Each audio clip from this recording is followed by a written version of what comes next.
I finally got myself a mini lathe. And it's not just because I'm a huge sucker for cheap tools, but it's also because it's the only thing that I can realistically fit in here. And the best part is, it actually works, which is great news for all the projects I plan to make with it. However, it wasn't always like this, because when it comes to these little lathes of the Zhongguo variety, the build quality is... yeah. But that's okay, because today I'm going to be fixing, tuning, and modifying this blue monstrosity to turn it from a cheap toy to, oh boy. And the first and most obvious solution is to bolt it down to something. Because as tempting as it may be to bring your mini lathe with you everywhere you go, without there being a solid foundation beneath it, there's not much stopping it from jittering around while you're cutting. I plan to have it bolted to this table here, so that way I still have my workbench. But I'm gonna save that for the end, because the first thing I started doing was taking it apart. Many people online say that the spindle bearings inside of the headstock are a major contributor to its poor performance, so I'm going to be replacing them. It's heavy. But that's not all. You see, for better, or for worse, pretty much the entire lathe is held together with Allen bolts and machine screws. Having the opportunity to later reassemble it correctly can make a world of difference. Is this plugged in? Okay, good. Besides, it's not that hard to break it down. Granted, some things were alarmingly easy to remove, meanwhile others... You f***ing bitch. Removing the 4 bolts that hold the headstock to the lathe bed would have been a wonderfully easy job, if the power feed shaft wasn't directly in the way. So I did the only rational thing, and then I... Once the headstock is separated from the rest of the lathe, these lock nuts on the backside need to come off with a fancy lock nut wrench. That I don't have. But if I use one of the provided Allen keys to jam the spindle, I can break the lock nuts free with some vice grips. After both of the lock nuts have been removed, now the bearings are ready to come out.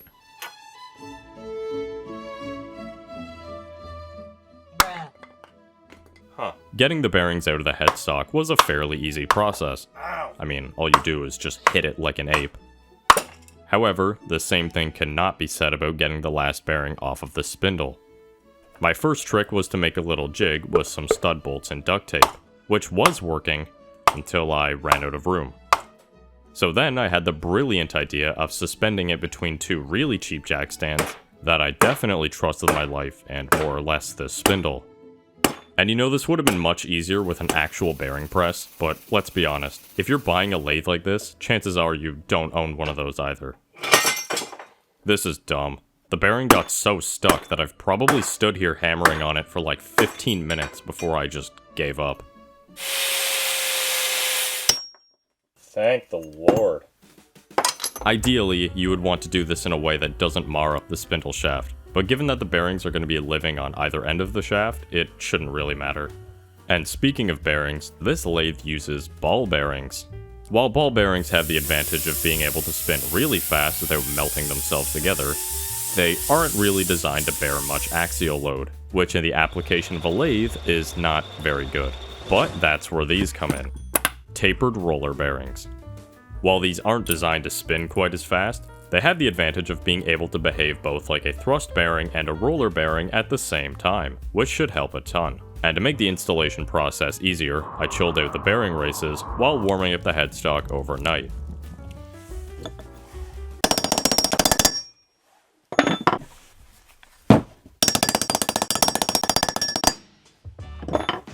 And just like the process for installing the outer races, installing the bearings on the spindle is more or less the same. Heat up one while cooling down the other.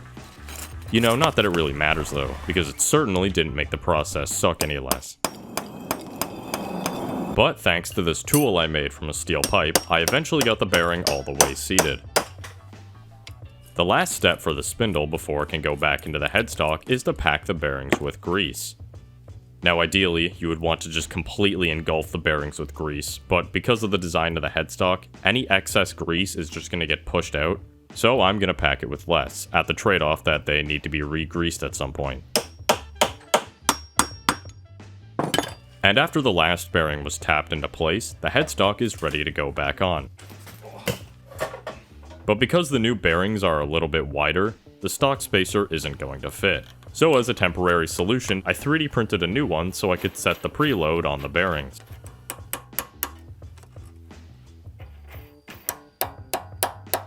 Then after, you need to get the bearings run in for around 10 minutes or so, before going back and making some small adjustments. Chances are, after some usage, it'll need more micro adjusting to get it perfect. But in any case, this should have made a big improvement. Or not. You see, even though this tool is sticking out further than it needs to be, I did that just so it wasn't in the way of the camera, it shouldn't really matter since I'm practically splitting hairs here.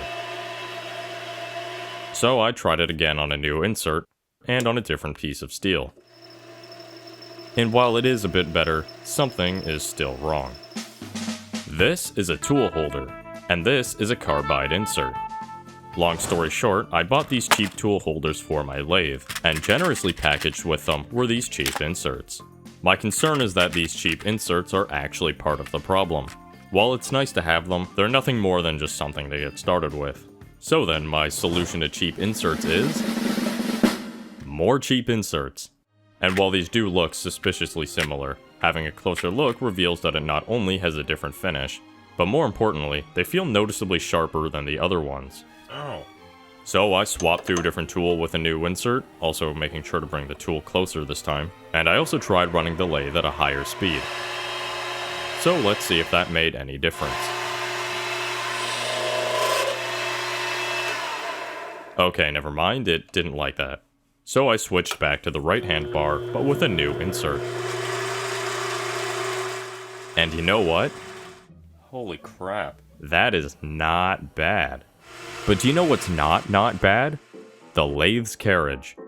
Because not only is there no way to stop it from sliding around on its own, but also the way it was assembled seems to be a bit questionable. So I'm gonna fix that, not only by getting the carriage cleaned up properly, but also I'm going to be adding a carriage lock to keep it from sliding around while facing parts. This is also another great opportunity to remove and later reinstall more of the components on this lathe, because trusting the manufacturer is maybe not the best. Now for the carriage lock, I'm going to need to drill a hole through the side of the carriage to pass a bolt through. However, I wasn't able to get the apron off of the carriage so I could lay it down flat, so instead I just stacked a bunch of blocks underneath it to get it properly leveled. It's also important that you drill the hole far enough to the side so that way it's not getting in the way of the grub screws. Now to actually make the locking part, I'm going to use some of this.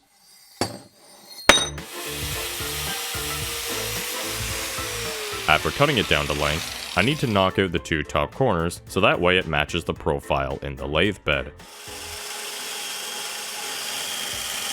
However, it was only after I was done filing it I realized there's a problem.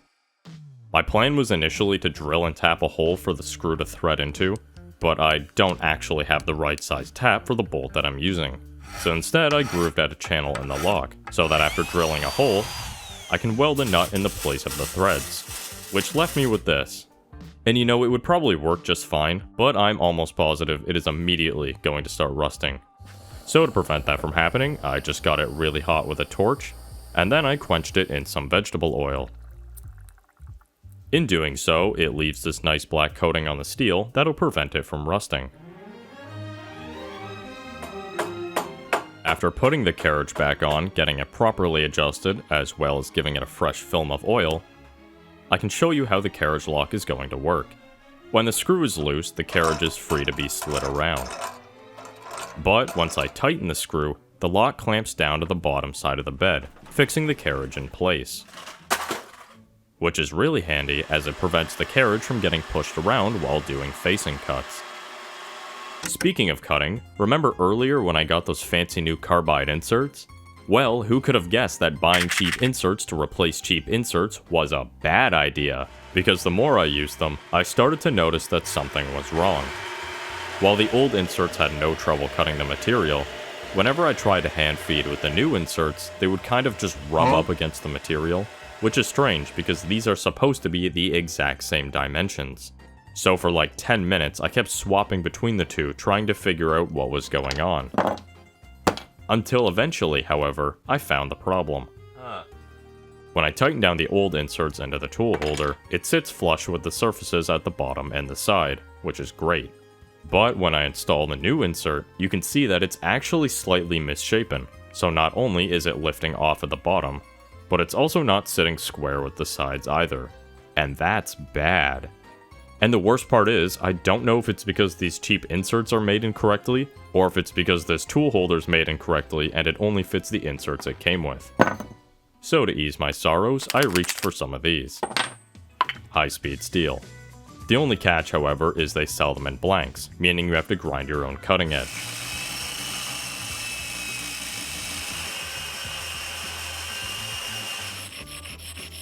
My first attempt at a grind was certainly an attempt. So I reground the cutting edge, then tried it again.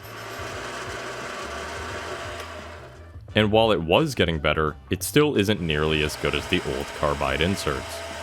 And that's when I started to realize that maybe it's not just because I suck at grinding, but maybe it's because the tool isn't at the right height.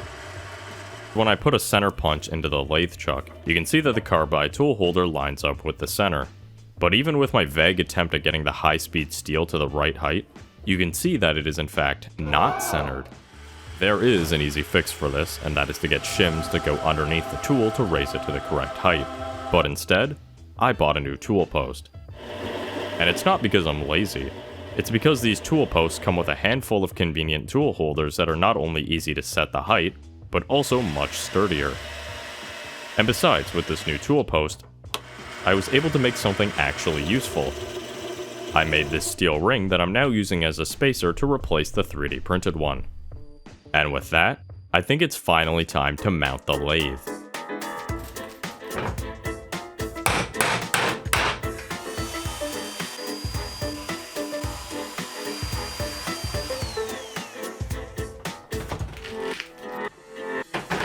Fixing a lathe to a table is a fairly straightforward process. I think one that only I could somehow mess up.